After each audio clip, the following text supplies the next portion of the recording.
نحمدہ و نصلی علی رسولہ الکریم اما بعد فاعوذ باللہ من الشیطان الرجیم بسم اللہ الرحمن الرحیم رب اشرح لی صدری ویسر لی امری واحلل عقدۃ من لسانی یفقہوا قولی ربی یسر ولا تعسر وتمم بالخیر اللہم فقہنا فی الدین۔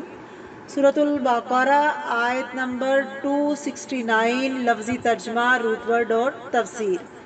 یؤتی وہ دیتا ہے، آتا یؤتی عطا دینا، الحکمت حکمت، ہا کا میم حکم سے ہے، فیصلے کو حکم کہتے ہیں۔ حکمہ فیصلے کی صلاحیت اور علم نافع کے لیے، سمجھ بوجھ کے لیے بھی آتا ہے، تدبر کرنے کے لیے بھی، اور حکمت کا یہ مفہوم بھی بیان کیا گیا ہے کہ کسی کام کو عمدہ طریقے سے کرنا، جو چیز جہاں رکھنی ہو وہاں رکھنا، اور کسی چیز کے بارے میں فیصلہ کرتے ہوئے تمام پہلو کو سامنے رکھنا۔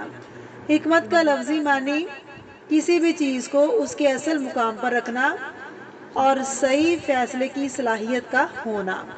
من یشاء جسے وہ چاہتا ہے، ومن یؤت الحکمت اور دیا گیا وہ حکمت، فقد اوتی تحقیق وہ دیا گیا، خیرن کثیرا بہت سی خیر، مچ گڈ۔ وما یذکر اور نہیں نصیحت پکڑتے، یذکر اصل میں تھا یتذکر، تا جو ہے وہ زال میں مدغم ہو گئی، اہتمام سے یاد دہانی یا نصیحت حاصل کرنا، الا مگر اولو الالباب عقل والے۔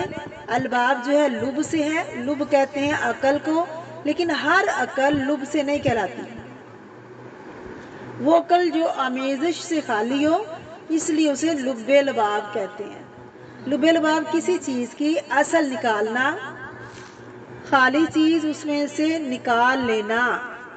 بسم اللہ الرحمن الرحیم، تفسیر۔ یؤتی الحکمت من یشاء وہ دیتا ہے سمجھ بوجھ حکمت جس کو وہ چاہتا ہے۔ اب یہاں حکمت کی بات کیوں آ گئی؟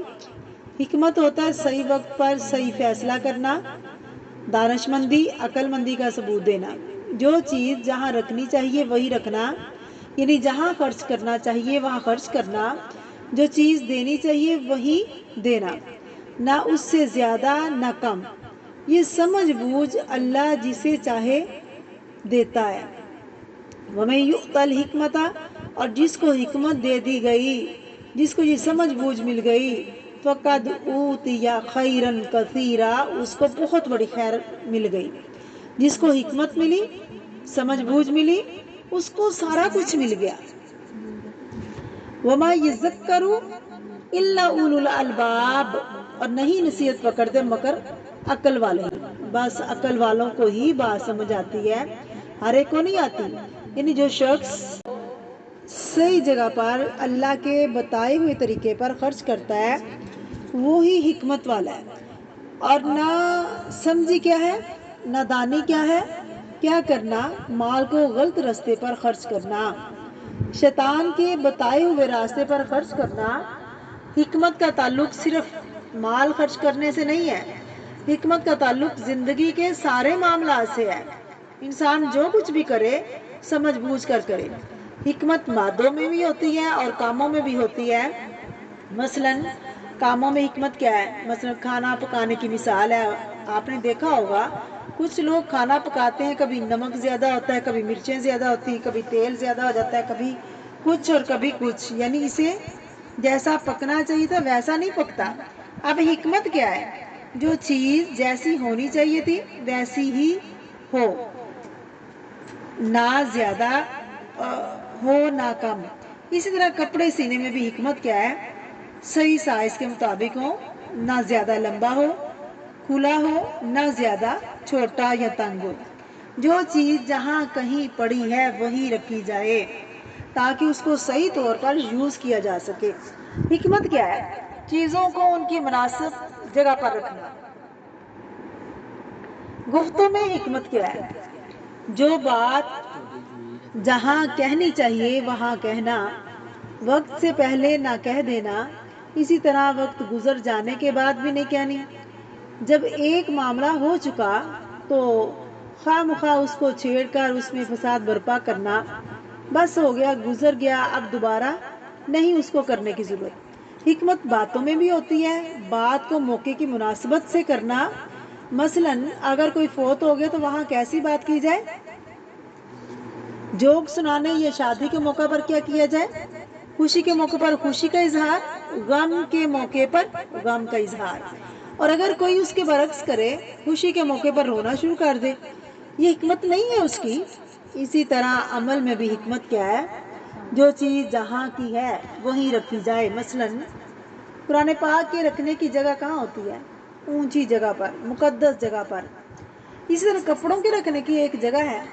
اس کا تعلق آرگنائزیشن سے بھی کہ آپ کتنے آرگنائزڈ انسان ہو۔ جہاں جو چیز مناسب ہو وہی رکھی جائے، اس طرح حکمت ہوتی ہے۔ جو چیز چھوڑ دینی چاہیے اسے چھوڑ دے، اور جو چیز اختیار کرنی چاہیے اسے اختیار کرے بغیر رکاوٹ کے۔ جہاں چلنا مناسب ہو وہاں چلے، جہاں رکنا مناسب ہو وہاں رک جائے۔ حکمت تمام احوال اور تمام مواقع پر ہوتی ہے۔ اسی طرح آپ دیکھیے کہ چلنے میں حکمت کیا ہے کہ کہاں پاؤں رکھنا ہے، مثلاً رکھنے کی جگہ ہے کہ نہیں۔ آپ نے دیکھا ہوگا بعض لوگ برتن بہت توڑتے ہیں، کچھ لوگ سال ہر سال کوئی برتن نہیں توڑتے۔ قصور کس چیز کا ہے؟ برتنوں کے کچے پکے ہونے کا ہے یا انسان کا؟ ٹوٹ جاتے ہیں بعض دفعہ، لیکن وہ کبھی کبھار ہوتا ہے۔ کچھ لوگ روز ہی توڑتے رہتے ہیں کہ رکھنے کی مناسب جگہ درست نہیں ہوتی۔ اللہ کا ہر کام حکمت پر مبنی ہے۔ کیا ایسا ہو سکتا ہے کہ اس کی حکمت کا تقاضا ہے کہ یہاں دیا جائے یا نہ دیا جائے؟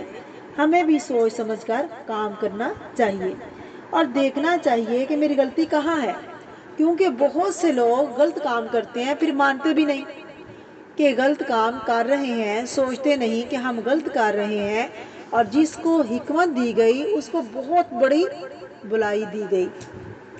ہر انسان کا دل کرتا ہے کہ میرے پاس بھی حکمت ہو، کیونکہ خیر کا حریص ہونا چاہیے۔ حدیث شریف میں آتا ہے حریص رکھو، حرص رکھو اس چیز کی جس سے تم کو فائدہ پہنچے۔ یہ نہ کہو اچھا رہنے دو، اگر میری قسمت میں ہوتا تو مجھے مل جاتا۔ اب اگر اسے چاہیے تو اسے کرنا کیا چاہیے؟ نمبر 1، اسے اس کی دعا مانگنی چاہیے کہ اللہ مجھے حکمت عطا کر۔